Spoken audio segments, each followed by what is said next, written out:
রাসূল যেভাবে সাবধান করেছেন এইভাবে প্রত্যেক মহিলাদেরকে নারীদেরকে আল্লাহ রাসূল বুঝিয়ে দিয়েছেন যে প্রত্যেক নারীরা পুরুষদেরকে দেখে ওইভাবে পর্দা করবেন। বাংলাদেশে দেখা যায় পীরেরা মুরিদ করে মহিলাদেরকে মুরিদ করে না? এমন ভণ্ডা পীর আছে না? হ্যাঁ, বাংলাদেশ, ভারত, পাকিস্তান জমি খুবই উর্বর জমিন, উর্বর ধান, ফসল দুইটা, ইরি ধান আর মুড়ি ধান। আপনি পীর ছাড়ছেন, বাস মুড়িদের অভাব নাই। এই ভণ্ডা পীরদেরকে সাইজ করার জন্য আমাদের দেশে হাক্কানি ওলামা মাশায়েখ পীর এরাও আছেন, এদেরকে সাইজ করার জন্য, এই ভণ্ডাদেরকে সাইজ করার জন্য হাক্কানি পীর আমাদের দেশে পীর সাহেব চরমনাই সৈয়দ ফজলুল করিম রহমতুল্লাহ আলাইহি আমাদের দেশ থেকে, আমাদের কাছ থেকে ব্ল্যাক ডায়মন্ড, কালো হীরা, বলি সুবহানাল্লাহ, চরমনাই পীর সাহেব হুজুর আমাদের কাছ থেকে বিদায় নিয়ে চলে গেছেন। ব্ল্যাক ডায়মন্ড তার রোহানি আওলাদদেরকে রেখে গেছেন এই বাংলার জমিনে। এই বাংলার জমিন থেকে ভণ্ডাদেরকে তাড়ানোর জন্য হাজার হাজার চরমনাইয়ের পীর সাহেবের হুজুরের হাজার হাজার রুহানি সন্তান রক্ত দেওয়ার জন্য প্রস্তুত আছে, ঠিক কিনা?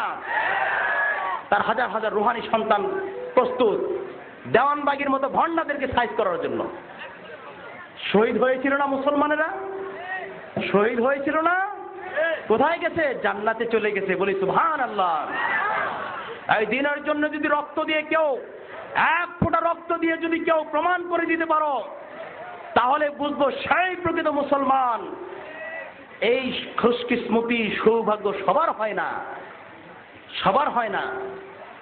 হ্যাঁ, এদেশে কিছু হাক্কানি উলামায়ে কেরাম এই ভণ্ডা পীরদেরকে সাইজ করার জন্য, আপনাদের এলাকায় আছে কিনা জানি না, মুড়ে বাসস্টানে বটগাছের নিচে লাল শালু, কদিন পরে আসতেছে, মানে এখন এই সিজনটা 1 মাস 1.5 মাস পরে বোধ হয়, লাল শালু, আগে ড্যাগ বসাতো, ড্যাগ চুরি হয়ে যায়, লাল শালু লাগিয়ে সেই ড্যাগের চতুর্দিকে জড়ি লাগিয়ে তারপরে সেখানে পয়সা উসুল করে সেই পয়সা দিয়ে মদ খাও, গাঁজা খাও আর মনে মনে রাজা হও। ফাইজলামি পেয়েছো না?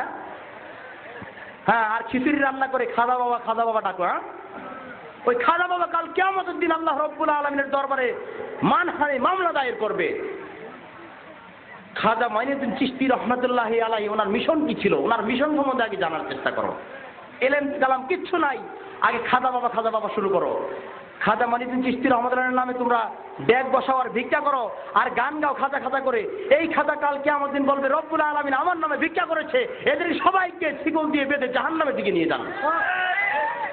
গাঞ্জা খাইয়া ঠোঁট গুলারে কালো কুচকুচে করে মুছগুলারে লাল বানায় ফেলাইছে। আর এমন মুছ দিয়ে এরা বড় দরবেশ হয়ে গেছে, গোসল করে না, এরা নাকি রুহানি ভাবে গোসল করে, নাউজুবিল্লাহ। এদের গায়ের কাছে কোনো একটা জানোয়ার, একটা শুয়োর পর্যন্ত এদের গায়ের কাছে হেঁটে যেতে পারে না। গিন্না হয়, একটা কুকুরেরও গিন্না হয় এদের কাছে হেঁটে যেতে। এক ঝাগড়া চুল মাথার মধ্যে, যদি কোনো পুরুষ ব্যক্তির মাথায় চুল থাকে, জট থাকে, সেই ব্যক্তির মাথার চুলের মধ্যে ফরজ, গোসল ফরজ হলে পানি পৌঁছানো ফরজ না ভাই? গোসলের কয় ফরজ? সমস্ত শরীরে পানি পৌঁছানো ফরজ না?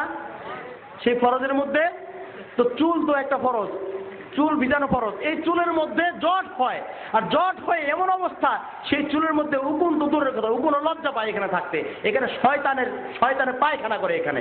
সেই জট নিয়ে জায়গা দেখ, দোকানের সামনে দেখ,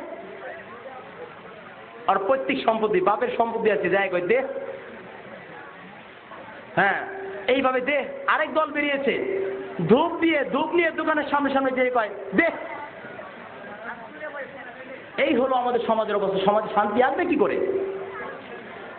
আমাদের সমাজটা কোথায় চলে গেছে ভাই? হনুমান আজাদের মতো ব্যক্তিরা আজকে আমাদের সমাজকে নষ্ট করে দিল। তসলিমা নাসরিনের মতো ব্যক্তিরা আজকে, এরা নাকি দেশের গুণী জ্ঞানী, এরা নাকি দেশের বড় বড় শিক্ষিত। I want to say, my dear brother, I want to say how can save a character of the lady Taslima Nasrin. Taslima নাসরিনের মতো কুলাঙ্গার নারীদেরকে এদেশে সরকার কিভাবে সেভ করে, তাদেরকে সরকার কিভাবে তাদেরকে হেফাজত করে? কলকাতায় গিয়েও শান্তি নাই, কলকাতায় গিয়েও সেখানে অশান্তিতে আছে। আমার দেশে একটু ফিরে আসার জন্য শুধু ভিক্ষা দিন, আমি ভালো হয়ে গেছি। কয়লার ময়লা যায় কখনো? খাইছত যারা দুই অভ্যর্থনা মইলে তুমি যতই ভালো ভাব দেখাও আমরা তোমাদেরকে ভালো করেই চিনি। এদেশে সরকার যদি তসলিমার মতো কুলাঙ্গারদেরকে এদেশে আশ্রয় দেয় তাহলে এদেশের প্রত্যেক তৌহিদি জনতা এগুলোকে সাইজ করার জন্য এবং এদেশকে কলুষমুক্ত করার জন্য বুকের তাজা রক্ত দিয়ে প্রয়োজন এগুলো প্রতিহত করবে। ঠিক কিনা বলুন? আমাদের দেশের পর্দার নীতি নিয়ে যারা নাকি প্রশ্ন উঠায়, প্রশ্ন উত্থাপন করে, তাদের বিরুদ্ধে আমাদের আন্দোলন। যারা নাকি আল্লাহর ফরজ নিয়ে যারা নাকি কথা বলে, যারা নাকি আল্লাহর ফরজের বিরুদ্ধে কথা বলে, তাদের নিয়ে আমাদের আন্দোলন শয়তানের বিরুদ্ধে আন্দোলন করার জন্য। আর শয়তান হচ্ছে ইন্নাশ শাইতানা আদুউম মুবিন, শয়তান হচ্ছে প্রকাশ্য শত্রু, আমার আল্লাহ ঘোষণা দিয়েছেন। আর এই শয়তানের অনুসারী যারা হবে তারাও এই দেশের শয়তান, এবং এই শয়তানদেরকে আল্লাহ রাব্বুল আলামিন কালকে আমাদের এই শয়তানদের সাথে জাহান্নামে নেবেন। সুতরাং সাবধান হয়ে যায় ভাই, পর্দার সম্বন্ধে সচেতন হই। প্রত্যেকের বোন, ফুপি, খালা যারা আছে